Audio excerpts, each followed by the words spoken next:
My God, I hate drugs. 300 mga negosyante mula sa Pilipinas at China magsasama-sama para sa 2 araw na POA Economic Forum for Asia Conference. Ito po ang kauna-unahang pagkakataon na Pilipinas ang mag-host ng high-level forum. Ano nga ba ang kahalagahan nito? Alamin sa report ni Rex Remitio. Patuloy na umiinit ang relasyon sa pagitan ng Pilipinas at China. Patunay dito ang kauna-unahang pagsasagawa ng POA Economic Forum sa bansa ngayong April 22 at 23. Mga naglalakihang pangalan sa industriya ang lalahok mula sa agrikultura, infrastruktura, turismo at iba pa. Si Pangulong Duterte rin mismo ang magbibigay ng pambungad na mensahe Lunes ng gabi. Okay. Right now, the Philippines and China relationship has never been so close than before. We would like to do our best now to impress the 300 Chinese businessmen coming in next week. Ipinangalan ng forum sa bayan ng Boao sa lalawigan ng Hainan sa China kung saan ito inilunsad noong 2001. Ito'y isinulong ni na dating Pangulong Fidel Ramos at mga dating punong ministro ng Australia na sina Bob Hawke at Morihiro Hosokawa ng Japan. Naging daan ang Boao Forum para sa talakayan ng mga pinuno ng bansa, grupo ng mga negosyante at mga akademiko ukol sa mga isyong bumabalot sa Asia.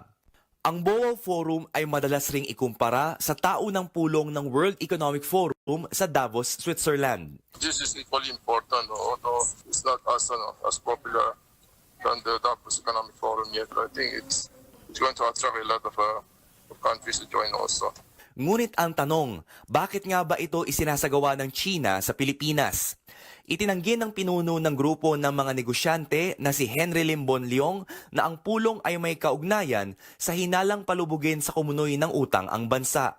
Pinag-iinalaan ang China na ginagamit na pain ang pagpapautang sa may hirap na bansa para makuha ang mas malaking kapalit katulad ng teritoryo. The businessman, as long as you can get money and it's coming in on a nice manner and it's coming in here with a very long terms of payment, I think we should seize opportunities because as long as there's no graft and corruption in all of this infrastructure, I think it's worth it. Layunin din ng Boao Forum na kumalap pa ng suporta para sa Belt and Road Initiative, isang ambisyosong programa ng China upang palawigin ang kalakalan nito sa Asia, Europa at Africa. Kalahok dito ang 65 bansa, kumakatawan sa 30% ng pandaigdigang ekonomiya. Anuman umano ang mga benepisyo nito sa mga pangkaraniwang Pilipino, posibleng hindi pa ito agad na matatamasa. Rex Remitio, CNN, Philippines. Target ng pamahalaan na makapag-uwi ng 5 kasunduan sa pagdalo naman ni Pangulong Rodrigo Duterte sa ikalawang Belt and Road Forum for International Cooperation sa China. Magaganap ang forum sa April 25 hanggang 27. Kabilang sa mga agreement na inaasahang pipirmahan ay tungkol sa edukasyon, infrastruktura at anti-corruption. Sabi ng Foreign Affairs Department, inaasahan ding magkakaroon ng bilateral meeting sina Pangulong Duterte at Chinese President Xi Jinping. Pero hindi tiyak ng ahensya kung mapag-uusapan ba ng dalawang leader ang agawan ng teritoryo sa South China Sea. In the meeting with President Xi Jinping, they're expected, of course, to chart the course of further development of bilateral relations in various areas like defense, security, economics and development, as well as regional and international issues of mutual importance. As far as the South China Sea, these properties that you've mentioned, the President has always been saying that we will stick to Philippine interests and positions. But as I said, I cannot preempt what the specific discussion will be this. I will be providing you the briefing on the second Belt and Road Forum for International Cooperation. And I will, first of all, provide you an overview of the Belt and Road Initiative. After that, the program of activities during the second Belt and Road program. And the third aspect will be the President's bilateral engagements or other engagements during the forum. As you all know, the One Belt, One Road or Belt and Road Initiative has been a major foreign policy of President Xi Jinping since it was announced in 2013. And this initiative envisions global connectivity through infrastructure, facilitation of free trade, financial integration, and people-to-people exchanges. There are four specific major policy goals of the BRI. One is better alignment of government policies, including economic development strategies and plans for regional cooperation. Two is strengthening coordination of infrastructure plans. Third is encouraging soft infrastructure, including trade, investment, regulatory standards, and improving financial integration. And fourth, bolstering people-to-people connections, that is through export and cultural exchanges and tourism. For the second Belt and Road Forum for International Cooperation, President Xi Jinping invited President Duterte, along with 39 other leaders and heads of international organizations, to this particular forum. It will be held from 25 to 27 April in Beijing, and the President will be one of the lead speakers at the Leaders Roundtable on 27 April 2019. The main outcome document is a joint communique of the Leaders Roundtable of the second Belt and Road Forum, and this is currently being negotiated among the participating countries. As I mentioned, there are 40 world leaders to participate, including members of the international organization. And you have here on screen the list of those leaders who will be in Beijing for the second Belt and Road Forum. The program of activities during the second Belt and Road Forum include, on the first day, on 25 April, there will be parallel thematic sub-forums and a CEO conference. This will be participated in by invited ministers and officials, as well as invited companies to the business event. On the second day, April 26, it will be the opening session, as well as the high-level meeting exclusive to leaders who are invited to this particular forum. On the third day is on the 27th of April. This will be the Leaders Roundtable. This will be also at the leaders level.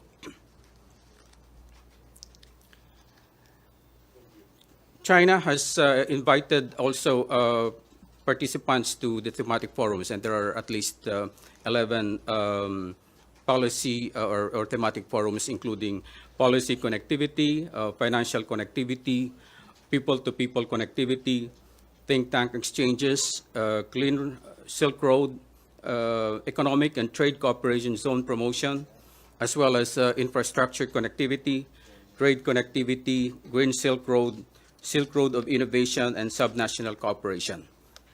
Thank you very much. Thank you, sir. So, MPC, any question? Yes, sir. Cedric, can you please pass on the mic? Thank you.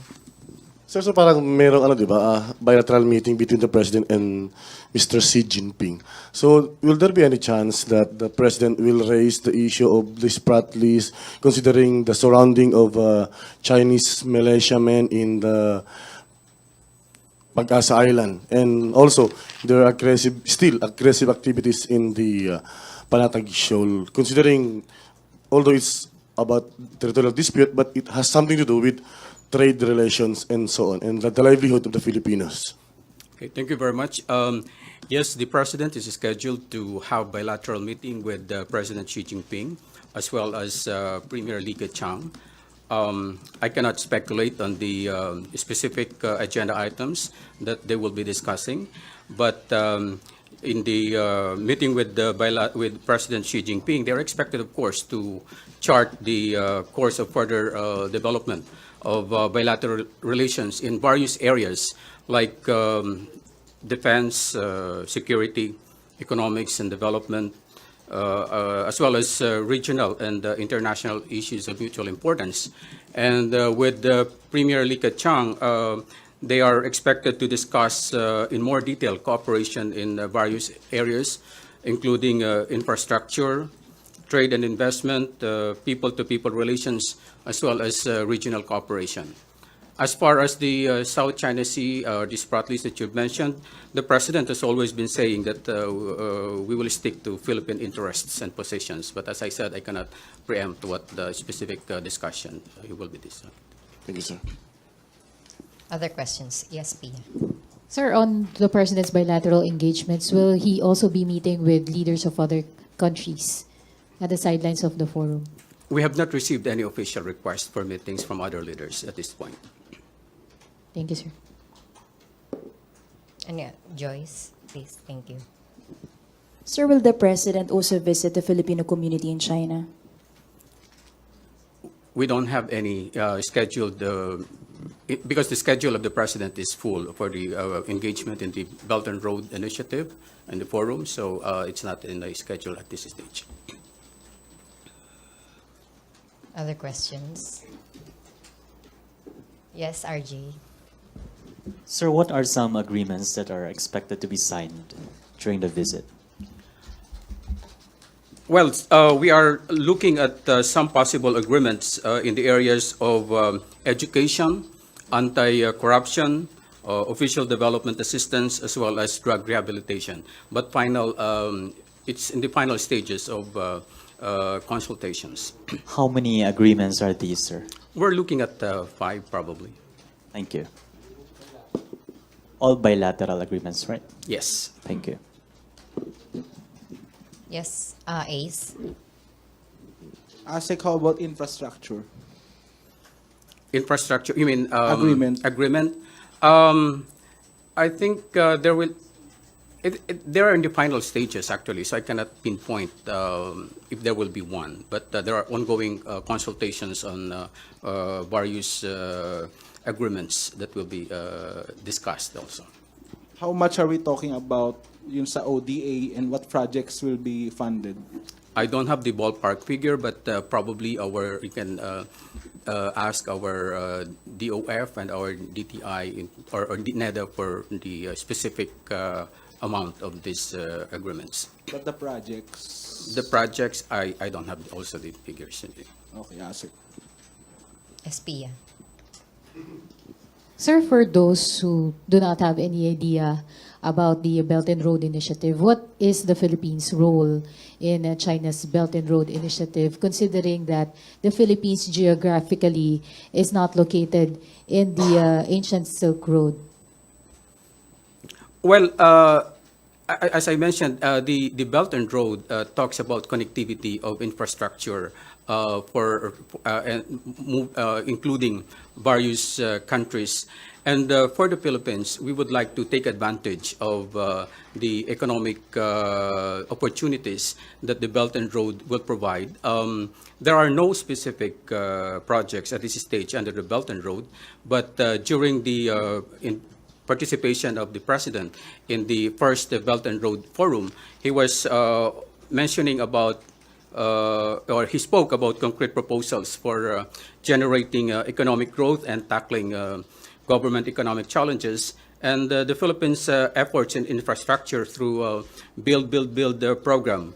So he said that the Philippines initiative can complement regional and international connectivity mechanisms such as the BRI and the ASEAN Master Plan of Connectivity. So the President's participation will be a continuity or a continuation of such proposals that he made during the first forum. Sir, are we expecting more infrastructure projects to come out of President Duterte's attendance to the second Belt and Road Forum?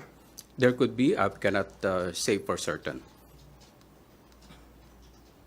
Yes, Cedric. Sir, can you elaborate please on the proposals which you mentioned from the President? Like, are we talking about ports being built in the Philippines so that we can connect to China directly? I don't know. Well, it's more of his program for the build. So along those lines, it will be within that parameter. Yes, Ina.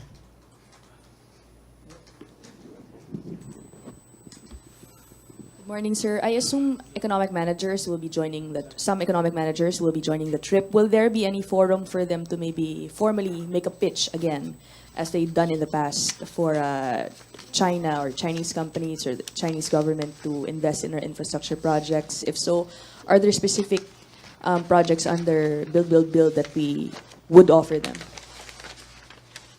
Okay. I mentioned earlier about thematic forums that will be held during the Belt and Road Initiative, at least 11 connectivity forums, and the various economic ministers and other leaders of the Philippines were invited. For instance, in the policy connectivity, Secretary Ernesto Peña of NEDA will be participating, together with the chairman and CEO of the Philippine Airlines. As far as financial connectivity is concerned, DOF Secretary Carlos Dominguez will be participating, as well as the President and CEO of the Banco Oro. People-to-people connectivity, there will be participation from former House Speaker and Chairman Jose de Venecia. For think tank exchanges, the President and CEO of the Philippine Institute for Development Studies, Clean Silk Road, Chairman Dante Jimenez of PACC, Economic and Trade Cooperation Zone, the President and CEO of BCDA, Infrastructure Connectivity, Acting Secretary Eliseo Rio of the ICT, Trade Connectivity, Secretary Ramon Lopez will be participating. Green Silk Road, Secretary Bernadette Romulo Puyat will be joining. Silk Road Innovation, Assistant Secretary Lea Bendia of the OST, and Sub-National Cooperation, the Governor of Ilocos Sur. So there will be some parallel thematic forums, and they were directly invited by the Chinese government to participate in this fora. Sir, going back to the question, will our economic managers be making a pitch, as they have in the past, for investment projects under the Build? I suppose so, they will. Are there specific projects, and I'm not sure if you can mention some under the Build, which they will be offering? I'm not privy to the specifics of such, Thank if you, there sir. will be any. Okay, any other questions, MPC? Yes, again. Pia? Sir, there have been many controversial projects under the Belt and Road Initiative of China that have caused much distrust of the public with regards to the motivations of China. Like, for example, the Sri Lankan government handing over the support of the Hambon Tota port to China. How will the government assure the public that this will not happen in the Philippines? Well, as you know, our economic managers have always been vetting all these proposals for project proposals that are submitted to China. So I think we can rely on that. Last and last, sir, how do you explain the government's continued trust and the generosity of the Chinese government despite all these examples, sir? We always want to maintain close relations with China, and that has been exhibited over the past few years that President Rodrigo Duterte has assumed office. So we are continuing along those lines. Other questions? Are we good? Yes, please. Please pass the mic. Good morning, Doris Diplo from Philippine Dealing Flyer. Sir, how big is the business delegation that you expect to join the president? I think DTI has the number of the business delegation. I don't have the exact number, but there will be a number of business people who will be participating in the CEO conference. Are there private sector-led initiatives there by Filipino businessmen who will join the delegation, which the president will attend as well? I think this is better addressed to DTI, if you don't mind. Okay.